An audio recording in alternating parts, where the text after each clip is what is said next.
ఉదయం ఉన్నాడు. ఉదయం 10 నిమిషాలు అందిస్తాడు. ఈ సమయాన్ని కాపాడిస్తాడు. నా భయం అఖిల్ నా భయం ఓకే లాస్ట్ ఒక 2 minutes 3 minutes ఓకే.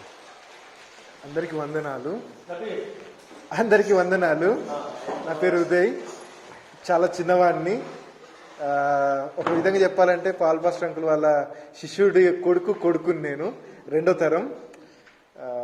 నిజం చెప్తున్నాను, నాకైతే యోగ్యత లేదు ఇక్కడ మాట్లాడడానికి కానీ, ఈ అవకాశం పొందడానికి కానీ.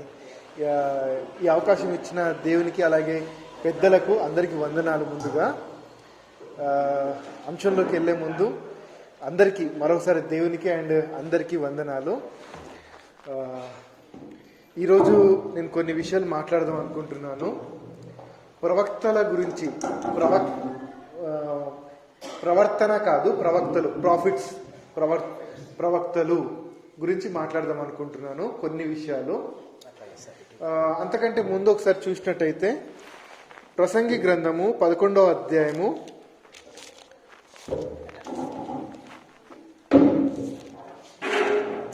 మొదటి 2 వచనాలు చూడగలిగితే, మొదటి వచనం చూసినట్టయితే ప్రసంగి 11 మొదటి వచనము, నీ ఆహారమును నీళ్ల మీద వెయ్యుము, చాలా దినములైన తరువాత అది నీకు కనపడును. నీ ఆహారాన్ని నీళ్ల మీద వేయండి అని చెప్తున్నాడు. ఆహారాన్ని నీళ్ళ మీద వేస్తే అది చాలా దినములైన తర్వాత కనబడుతుంది అని చెప్తున్నారు. ఇక్కడ ఆహారం అంటే ఏంటో మనకు తెలిసిందే. క్రీస్తు ప్రభువారు చెప్తా ఉంటున్నారు ఏంటి అంటే, నా తండ్రి చిత్తాన్ని సంపూర్ణం చేయడమే నాకు ఆహారమై ఉన్నది. యోహాను సువార్త 4వ అధ్యాయంలో ఉన్న సందర్భం మీకు తెలిసిందే. నా తండ్రి అయిన దేవుని పనిని నేను కడముట్టించాలి, నా తండ్రి అయిన దేవుని యొక్క చిత్తాన్ని నేను నెరవేర్చాలి, అదే నాకు ఆహారమై ఉన్నది. క్రీస్తు ప్రభువారు దేవుని యొక్క ఆలోచనలను, దేవుని యొక్క చిత్తాన్ని, దేవుని యొక్క ప్రణాళికను సంపూర్ణం చేస్తూ ఆహారాన్ని తీసుకున్నారు, ఆహారాన్ని పంచారు అని మనకు తెలుసు. అంటే ఇక్కడ ఏం చెప్తున్నాడు ప్రసంగి గారు చూసినట్టయితే, మీ ఆహారాన్ని, మీ యొక్క ఆహారాన్ని నీళ్ల మీద వేయండి. నీళ్లు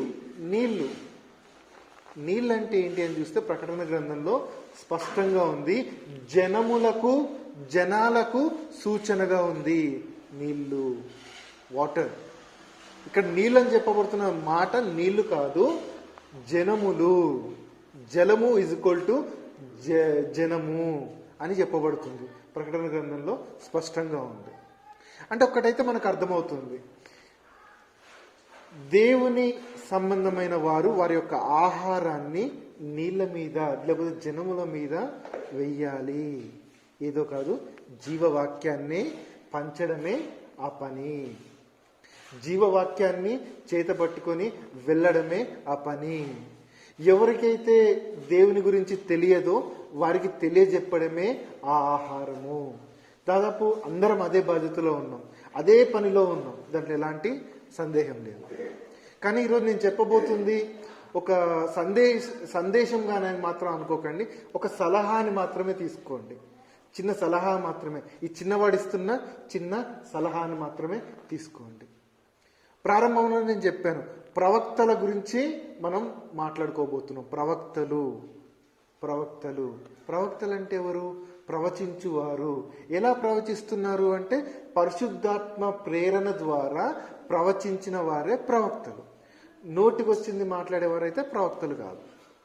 అంటే ఒకటైతే స్పష్టంగా అర్థమవుతుంది, దేవుడే తన భక్తులను ప్రేరేపించి మాట్లాడించే వ్యక్తులే ప్రవక్తలు. దేవుని ద్వారా మాట్లాడే వ్యక్తులు ప్రవక్తలు. ఈ ప్రవక్తలను చూస్తే ఎన్ని రకాలుగా ఉన్నారు? మామూలుగా చూస్తే ప్రవక్త, నో డౌట్. కానీ డివైడ్ చేస్తే వివిధమైన వ్యక్తులుగా వాళ్ళు కనబడుతున్నారు, వివిధమైన వ్యక్తులుగా కనబడుతున్నారు. ఉదాహరణకు దావీదు గారు ఉన్నారు. దావీదు గారు ప్రవక్తన అంటే ప్రవక్తనే. ప్రవక్త మాత్రమేనా అంటే రాజుగారు కూడా. అలాగే సౌలు గారిని కూడా చూసినట్టయితే ప్రవక్తలలో మధ్యలో కూర్చొని ప్రవచిస్తున్నాడు. ఆయన ఎవరు? రాజు. అదే దానియేలు గారిని చూస్తే అతను ఒక సేవకుడు, ఒక రాజ్యంలో ప్రధానమంత్రిగా ఉంటున్న అధికారి. ఒక అధికారి ఎలా ఉన్నాడు? ప్రవక్తగా ఉన్నాడు. ఇలా చెప్పుకుంటూ పోతే ఒక్కొక్కరు ఒక్కొక్క స్టేజ్లో మనకు కనపడతా ఉన్నారు. పూర్తిగా ప్రవక్తగా ఉన్నవారు ఉన్నారు, ఇటు వేరే వేరే బాధ్యతలను చూసుకుంటూ కూడా ఉన్నవారు కూడా ఉన్నారు. ఓకే, బాగుంది. బైబిల్లో ఇప్పుడు ఈ బాధ్యతలను వీటిని కొద్దిసేపు పక్కన పెడితే నేను ప్రవక్తలను 4 భాగాలుగా డివైడ్ చేసుకుంటున్నాను. నేను ప్రవక్తలను 4 విధాలుగా చూస్తున్నాను ఈరోజు. ఎలా చూస్తున్నాను అంటే మొదటి ప్రవక్త భాగంలో చూస్తే శిష్యులు ఉన్న ప్రవక్తలు, శిష్యులు ఉన్నారట, వాళ్ళకు డిసైపుల్స్, స్టూడెంట్స్ ఉన్న ప్రవక్తలు మొదటి భాగంలో చూస్తే. రెండో భాగంలో చూస్తే శిష్యులు లేని ప్రవక్తలు, అసలు శిష్యులే లేరు, శిష్యులు లేని ప్రవక్తలు రెండో భాగంలో. ఇక మూడో భాగంలో చూస్తే మంచి శిష్యులున్న ప్రవక్తలు, చాలా మంచి శిష్యులు ఉన్నారు. వీళ్ళు ఎలాంటి వారంటే గురువుని మించిన శిష్యులు అన్నమాట. ముంచిన కాదు, మించిన ఉన్నతమైన స్థితిలో ఉన్నవారు. ఇక నాలుగోది వచ్చేసరికి పిల్లలున్న ప్రవక్తలు. వాళ్ళు ఏ పనన్నా చేసుకొనివ్వండి, మనకు అవసరం లేదు. పిల్లలున్న ప్రవక్తలు. ఎందుకు ఇన్ని రకాలుగా డివైడ్ చేసుకోవాలి, ఎందుకు ఇన్ని ముక్కలుగా చేసుకోవాలి అని అంటే ఒక ఉదాహరణ చెప్తాను. నాకు ఆకలి అవుతుంది, ఓకే, నాకు ఆకలి అవుతుంది అని అమ్మని అడిగాను. నాకు ఆకలి అవుతుంది అని అన్నాను. అమ్మ అన్నం పెడుతుందా పెట్టదా? ఖచ్చితంగా పెడుతుంది. అమ్మ ఇంట్లో అన్నం వండాలంటే ముందుగా డాడీ తెచ్చి పెట్టాలి సరుకులు. ఓకే, డాడీ సరుకులు తేవాలంటే బయట రైతు పండించాలి. రైతుకు పంట రావాలంటే దేవుడు ఇవ్వాలి. ఏదేమైనా దేవుడిస్తేనే ఇవన్నీ జరుగుతుంది. నాకు ఆకలి అవుతుంది దేవా అని అడిగితే ఒకప్పుడు మన్నాను కురిపించిన దేవుడు ఇప్పుడు కూడా కురిపించగలిగే శక్తి సామర్థ్యం గలవాడా కాదా అంటే అవును. కానీ ఒక ప్రణాళికను పెట్టాడు. లేదు నేను ఇప్పుడు మన్నాను అట్లా కురిపించగలిగినను, నేను కురిపించను, నీకంటూ ఒక బాధ్యత ఇస్తున్నాను, నీకంటూ ఒక చక్రాన్ని పెడుతున్నాను అని జీవన చక్రంలో మనల్ని ఎస్టాబ్లిష్ చేసేసాడు, మనల్ని స్థిరపరిచేసాడు. స్థిరపరిచి మీరు ఈ విధంగా చేయండి, మీకు స్వస్థత కావాలా ఈ విధంగా చేయండి, మీకు ఆకలి తీరాలా ఈ విధంగా చేయండి, మీరు పనులు చేయాలా ఈ విధంగా చేయండి అని దైవ సేవకులను, భక్తులను, ప్రవక్తలను అందరినీ చూపించుకుంటూ ఒక పద్ధతిని నడిపిస్తూ వస్తున్నాడు. దేవుని నడిపించుకుంటూ వచ్చాడు.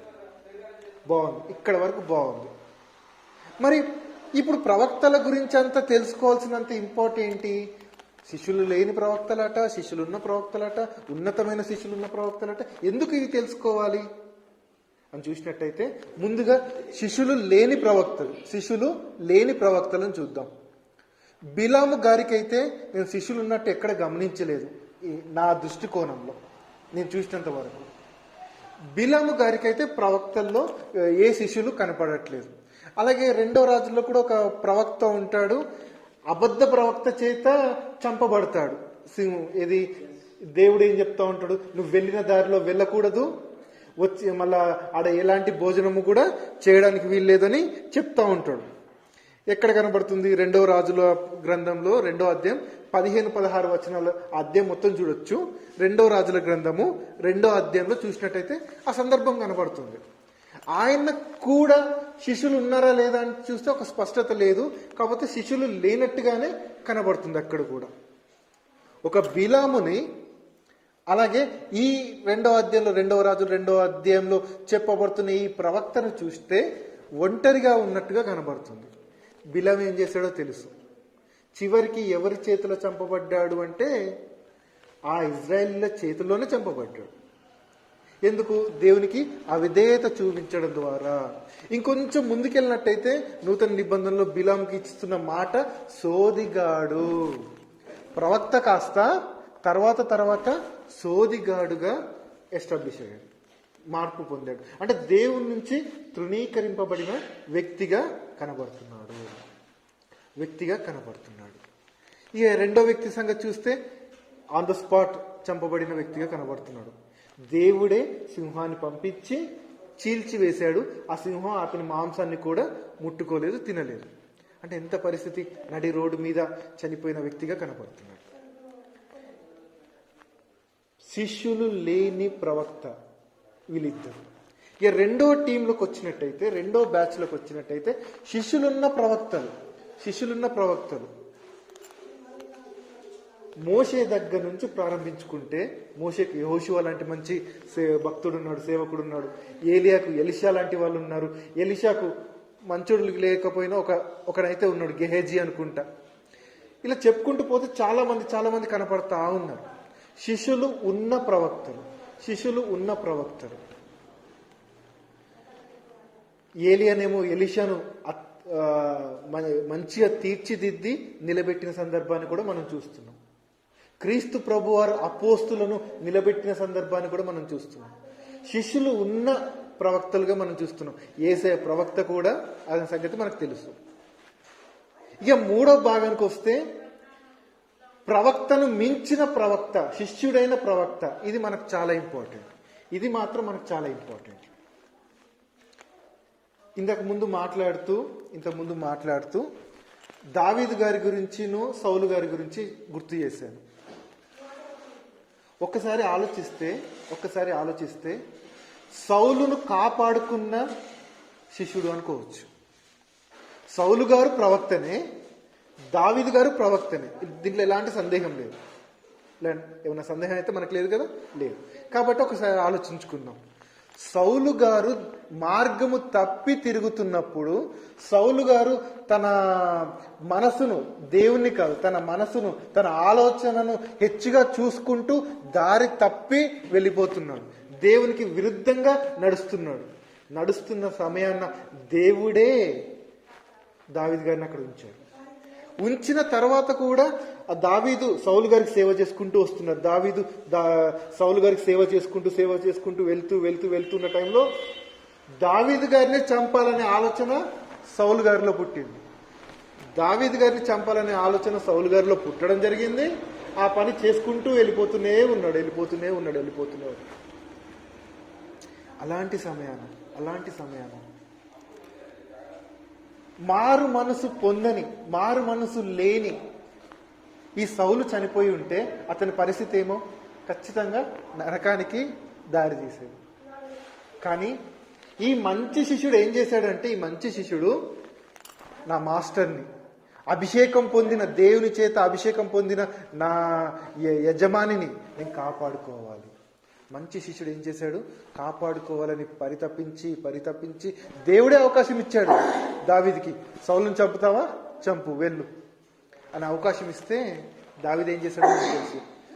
సౌలు గారి యొక్క వెనుకల వస్త్రాన్ని మాత్రమే చింపాడు. వస్త్రాన్ని చింపిన దావీదు గారికి గొంతుని చింపడం చేత కాదా? ఈజీ, చాలా ఈజీ. కానీ చింపి దూరంగా వెళ్ళి నిల్చొని వెయిట్ చేస్తున్నాడు సౌలు గారి మాటల కోసం. ఏంటి, నన్ను చంపుదాం అనుకుంటున్నావు ఏంటి అంటే, ఆల్రెడీ నీ క్లాత్ ఇక్కడ ఉంది నా చేతిలో.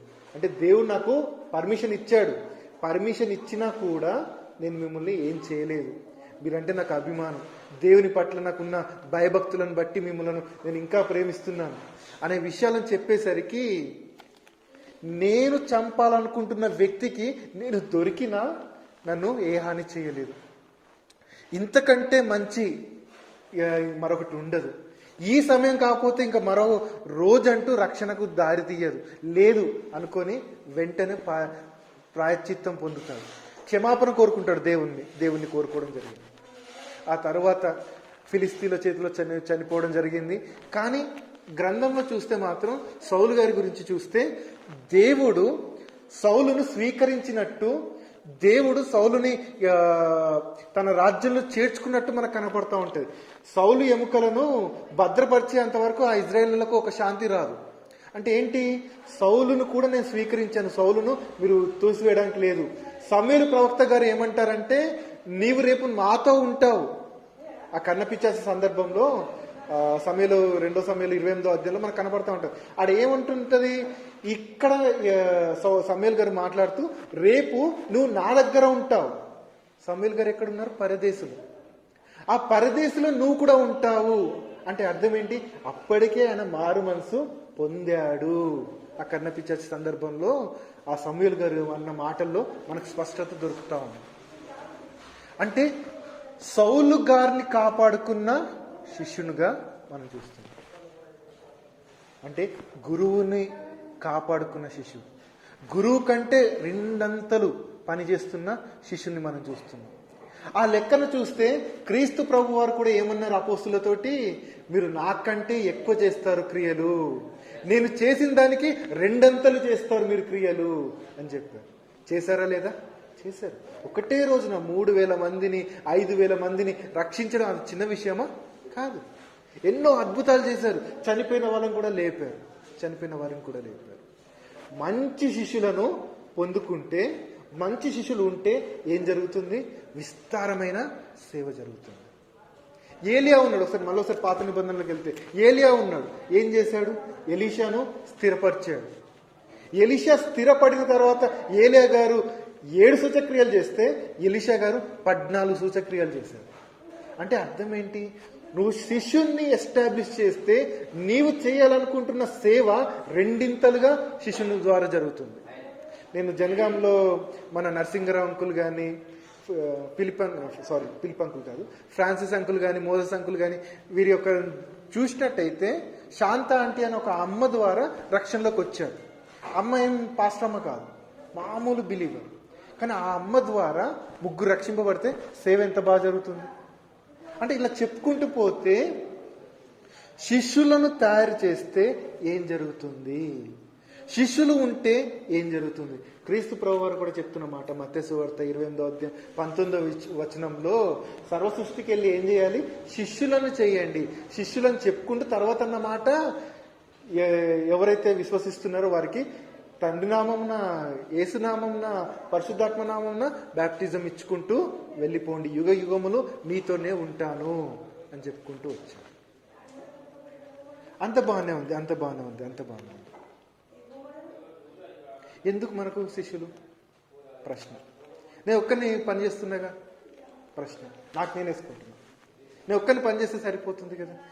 ఇన్ని ఉదాహరణలు ఉన్నాయి బయట. బాగానే ఉంది. ఒక్కటైతే స్పష్టం.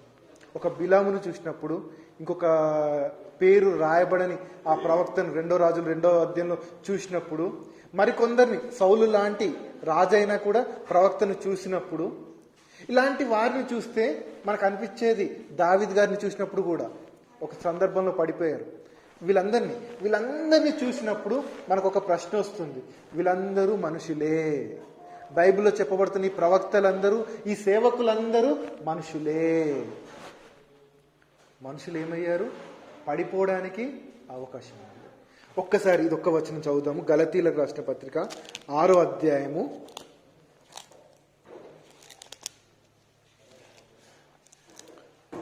1-2 వచనాలు. ముందుగా 1-2 వచనాలు చదువుకుందాం.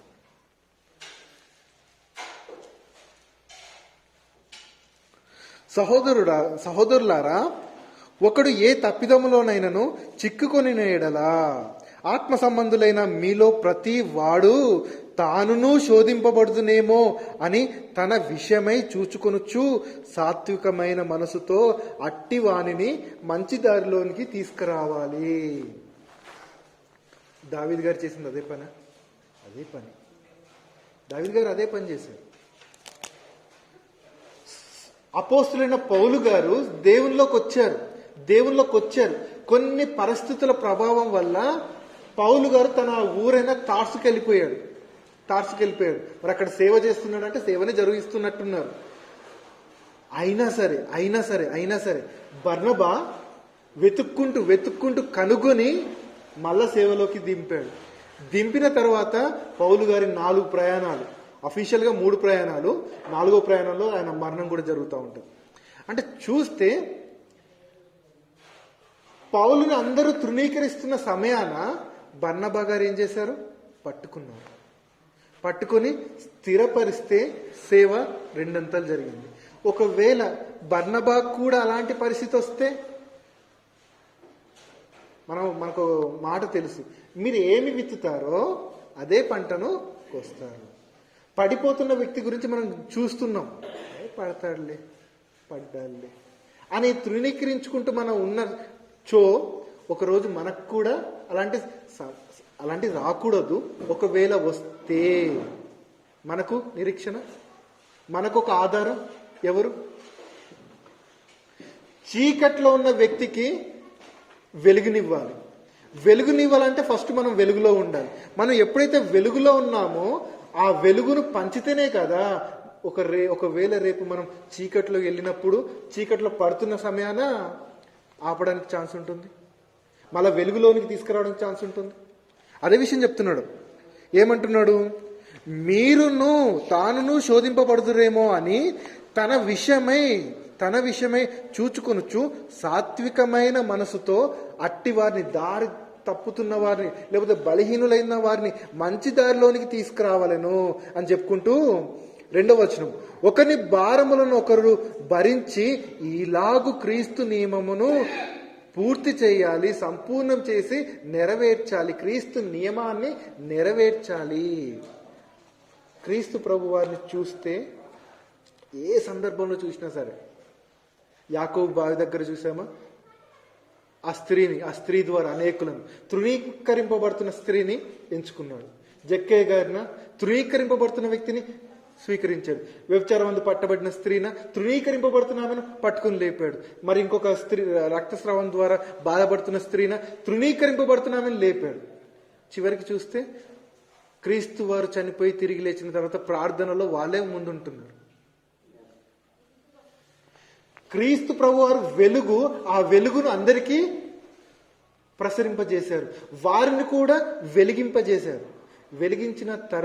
వెలిగింపబడిన తర్వాత ఎలా ఉన్నారో చూస్తే అందరూ వెలుగులోనే ఉన్నారు. ఒక ఇస్కరియోతు యూదాను గురించి కొంచెం మనం బాధేస్తుంది, కానీ ఇస్కరియోతు యూదాను కూడా ఆయన సంచిలో చేయి పెట్టి దొంగతనం చేస్తున్నాను తెలిసినా కూడా సరే కానీ ఇకనైనా మారు అని ఎన్నో రకాల హెచ్చరికలు, ప్రత్యక్ష పరోక్ష హెచ్చరికలు ఇస్తూనే వచ్చారు. అంటే మనకు ఒకటి అర్థమవుతుంది, క్రీస్తు ప్రభువారు దేవుని యొక్క సేవకుడు, దేవుని యొక్క ప్రవక్త లాగా అన్ని చూస్తూ ఏం చేస్తున్నారు? దేవుడే క్రీస్తు ప్రభువారు, ఎలాంటి సందేహం లేదు. దేవుడే తన రూపం ఏమైంది, ఇక్కడ ప్రవక్త రూపంలో వేసుకున్నాడు, దాసుని రూపంలో వేసుకున్నాడు, సేవకుని రూపంలో వేసుకున్నాడు. తాను వెలుగులో ఉండి వెలిగింపజేస్తున్నాడు. శిష్యులు ఎందుకు ముఖ్యం అంటే, గురువు ఒక సమస్యలో పడుతున్నప్పుడు కాపాడడానికి శిష్యులు కావాలి. అంకుల్కి బాగా తెలుసు, అంకుల్ బై ప్రోడక్ట్లే మేము, పాల్పాస్ట్ అంకుల్ బై ప్రోడక్ట్లే మేము ఎంత కాదన్నారు. అంకుల్ కంచెంపల్లి నుంచి రిటైర్డ్ అవుతామంటే మా డాడీ వాళ్ళు కానీ మేము కానీ వద్దు అని మొత్తుకున్నాం. 100 సంవత్సరాల సంఘ చరిత్రలో, కంచెంపల్లి చరిత్రలో అంకుల్ 40 సంవత్సరాలు, సగం పోర్షన్ అంకుల్దే, సింహభాగం అక్కడ చూస్తే. అయినా ఇప్పటికీ అంకుల్ మేము ప్రేమిస్తున్నాం, ఇప్పటికీ చేస్తూనే ఉన్నాం. ఇప్పటికి మేము అంకుల్ మాకు దగ్గరగా ఉన్నారు, మేము అంకుల్కి దగ్గరగా ఉన్నాం. ఇలా చెప్పుకుంటూ పోతే మనకు కూడా శిష్యులు కావాలి. క్రీస్తు ప్రభువు వారి మాటనే అది ఫస్టే చెప్తున్నాడు. క్రీస్తు ప్రభువు వారు ఆరోహణం అయ్యే ముందే చెప్తున్న చివరి మాట ఈ భూమి మీద, శిష్యులను చెయ్యండి. మనం అందరికీ ఆహారం వేయడం ఒక ఎత్తు అయితే, అందరికీ సువార్తను పంచడం ఒక ఎత్తు అయితే, ఒక్క శిష్యుని తయారు చేయడం మరొక ఎత్తు. ఒకే శిష్యుడు 100 మంది కంటే ఒక్క శిష్యుడు నన్ను అడిగితే, ఆ ఒక్కని ద్వారా ఎంత పని జరుగుతుందో నాకు తెలియదు. ఇది నా సలహా మాత్రమే. మన సంఘంలో 100,000, 1,000, లక్షల మంది ఉన్నా కూడా ఒక్క శిష్యుడు చాలా ఇంపార్టెంట్. నమ్మకమైన దాసుడు చాలా ఇంపార్టెంట్. పౌలు గారికి ఒక తిమోతి లాగా, అపోస్తులకు ఒక స్టెఫెన్ లాగా. స్టెఫెన్ సేవ చూస్తే అపోస్తులైన పౌలు కూడా అప్పుడు సౌలుగా ఉన్నప్పుడు భయపడిపోయాడు. స్టెఫెన్ గారి మాటలను చూసి భయపడిపోయాడు. అపోస్తులు చెప్పిన మాటల కంటే స్టెఫెన్ చెప్పిన మాటలకు వణికిపోయాడు పౌలు గారు. పౌలు గారి మార్పుకి సౌలు కాస్త పౌలుగా మారడానికి ముఖ్య కారణం అపోస్తులైన శిష్యుడైన స్టెఫెను గారే. స్టెఫెను గారి ద్వారా పౌలు ద్వారా అనేక సంఘాలు. ఒక్క శిష్యుడు, నమ్మకమైన ఒక్క శిష్యుడు ఎంత ముఖ్యమో మనకు అర్థం. అంటే ఇక్కడ శిష్యులు ఉన్న వారిని చూస్తే కాపాడుకుంటున్నారు, వాళ్ళ గురువులను కాపాడుకుంటున్నారు, వారి సంఘాన్ని కాపాడుకుంటున్నారు, వారి ఒక పనిని కాపాడుకుంటున్నారు, ఎస్టాబ్లిష్ చేస్తున్నారు. ఇక పిల్లలున్న ప్రవక్తలను చూస్తే మోషే గారికి పిల్లలు ఉన్నారు, యెషయా గారికి పిల్లలు ఉన్నారు. ఇక వారు సేవలో ఉన్నారా లేదా, వాళ్ళు కూడా తర్వాత ప్రవక్తలు అయ్యారా లేదా అనే డేటా అయితే మనకు కనిపించట్లేదు. ఒకసేపు అది పక్కన పెట్టేద్దాం. మీ పిల్లలైనా సరే శిష్యులుగా మార్చాల్సిందే. ఇక్కడ మెయిన్ నాకు బయట లేరు అని అనుకుంటే మీ పిల్లలే మీకు శిష్యులు. ఓపెన్గా చెప్తున్నాను. మా డాడీకి అంకులే మా డాడీకి గురువు, నాకు వీళ్ళిద్దరు గురువులు. చిన్నప్పటి నుంచి అంకుల్ యొక్క పాటలు అవన్నీ వినుకుంటూ డాడీ ఏమో నువ్వు ఈ సాంగ్ పెట్టు రేడియోలో, లేకపోతే ఈ మెసేజ్ పెట్టు, ఫలానైనా వాళ్ళ సాక్ష్యాలు పెట్టు. నాకు మైండ్ లేనప్పుడే, చిన్నపిల్లని కదా, నాకు మైండ్ లేనప్పుడే సాంగ్స్ అని, సాక్ష్యాలని, ప్రసంగాలని, ఆ రోజుల్లో ఆ టేప్ రికార్డు, ఆ క్యాసెట్లు పెట్టడం నాకు ఆట కావచ్చు. కానీ ఆ ఆట ఇలా ముందట నిలబెడుతుంది. బాలుడు నడవలసిన త్రోవను వానికి బాల్యంలోనే నేర్పండి, వాడు పెద్దవాడైన తర్వాత నిలబడతాడు. ఒకవేళ తప్పిపోయినా కూడా మళ్ళీ వచ్చి నిలబడతాడు. ఇక్కడ పడిపోయిన వారు, తప్పిపోయిన వారి గురించి మనం వారిని దూరం పెట్టాలా దగ్గర పెట్టాలా అని చూస్తే కొరింథీ సంఘంలో మనకు ఒకరు కనబడతారు. వెలేసేయండి అంటాడు పౌలు గారు, వెలేసేయండి. కానీ మరోసారి లేదు దగ్గర చేర్చండి. మరీ దేవునికి దూరం అయిపోవడం కూడా కరెక్ట్ కాదు. ఒక చిన్న శిక్షలాగా అంటే మన చుట్టూ ఉన్న మన శిష్యులు లేకపోతే మన వాళ్ళు కొన్ని సందర్భాల్లో పడడం చూసి మనం వ్యసన పడడం కంటే, లేకపోతే తోసేయడం కంటే ఒక చిన్న యాంటిమెంట్ లేకపోతే చిన్న ఇంజెక్షన్, జ్వరం వస్తే ఇంజెక్షన్ ఎట్లుంటుందో అలా ఇచ్చి మరి సరి చేసుకోవడం బెటర్. అంతేగాని ఇక అట్లనే ఉంటారు అలానే అనుకోవడం కూడా లేదు. ఎందుకంటే క్రీస్తుల్లో పౌలు గారు రాకముందు పాపులలో నేను ప్రధాన పాపిని అన్నాడు. ప్రధాన పాపినే క్షమించి స్వీకరించినప్పుడు దేవుడు, ఆ ప్రధాన పాపిని అపోస్తులు బర్నబా లాంటి వాళ్ళందరూ స్వీకరించినప్పుడు మనం ఎంత, మన జీవితాలు ఎంత. ఆ విధంగా చూస్తే తృణీకరింపబడుతున్న వారా, దారి తప్పి వెళ్తున్న వారా, వారి మీద కూడా మనం ఏం చేయాలంటే జాలినే చూపించాలి. ఇక్కడ గళితులు ఏమంటుండో, మంచి మనసుతో సాత్వికంతో మార్చాలే కానీ ఖండించుకుంటూ గద్దించుకుంటూ చేసే కొద్దీ ఇంకా ముదురుతూ ఉంటారు. ముదురు వైపు వెళ్ళడం కంటే కొంచెం టైం పట్టొచ్చండి, ఇంకా కాదనట్లే, టైం పట్టొచ్చు. దేవుడే దానికి సాక్షి. దేవుడే ఆ క్రియను ఎలా చేయాలో, ఏ సమయాన చేయాలో ఆ సమయాన చేసేసుకుంటూ వెళ్ళిపోతాడు. మనం విత్తడం వరకే మన బాధ్యత. మరొకరు నీరు పోస్తారు, మరొక సేవకుడు, మరొక ప్రవక్త. ఫలింపజేసేది, వృద్ధి చేసేది మాత్రం దేవుడే. ఆ విషయాన్ని మనం ఎప్పటికీ మన మనసులో ఉంచుకుంటూ ముందుకు సాగాలి. ఇది నా చిన్న సలహా మాత్రమే. ఏమైనా తప్పుంటే క్షమించండి. సేవకులమైన మనకు, లేకపోతే దేవుడు మనల్ని ఒకవేళ ప్రవక్త స్థానంలో చూస్తుందంటే, ప్రవక్తలు ఏంటి, రాబోయేదాన్ని జరగబోయేదాన్ని చెప్తున్నారు. మనం ఏం చెప్తున్నాం? రాబోయేది జరగబోయేది క్రీస్తు ప్రభువారు మళ్ళీ రాబోతున్నారు. మిగతా ఏ విషయాలు అయినా కాకుండా పక్కన పెట్టండి, అవసరం లేదు. కానీ క్రీస్తు ప్రభువారు రాకడ మాత్రం స్పష్టం. క్రీస్తు ప్రభువారు నశించిపోతున్న మనల్ని కాపాడడానికి వచ్చి మళ్ళీ రాబోతున్నారు. ఆల్రెడీ వచ్చారు, ఒకసారి చనిపోయి తిరిగి లేచారు, మళ్ళీ రాబోతున్నారు అనేది అయితే స్పష్టం. ఆ క్రీస్తు రాకడను మనం ఏం చేస్తున్నాం? ప్రవచిస్తున్నాం.